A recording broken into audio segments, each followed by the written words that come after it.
আসসালামু আলাইকুম আমার প্রাণপ্রিয় দর্শক শ্রোতাবৃন্দরা। তো আজকে দেখেন এই গরুটার একটা পা কীরকম ফুলে গেছে আর শরীরের মধ্যে আবার সেই গুটি রোগ দেখা দিচ্ছে। তো আপনারাও সাবধান হয়ে যান।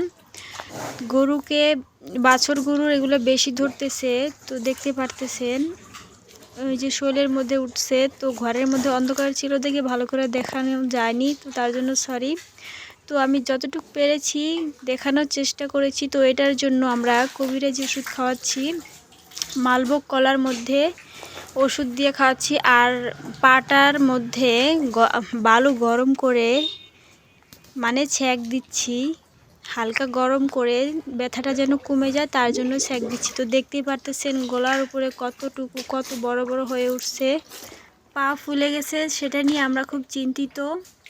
আর শরীরের মধ্যে সবসময় জ্বর থাকে, তার জন্য ডাক্তার বলেছে মানুষের নাপা এক্সট্রা খাওয়াই দিতে।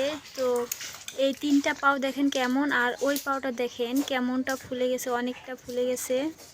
আমাদের গরুটার জন্য আপনারা একটু সবাই দোয়া করবেন, আর আমার চ্যানেলে যদি আপনারা নতুন হয়ে থাকেন তাহলে অবশ্যই সাবস্ক্রাইব করবেন।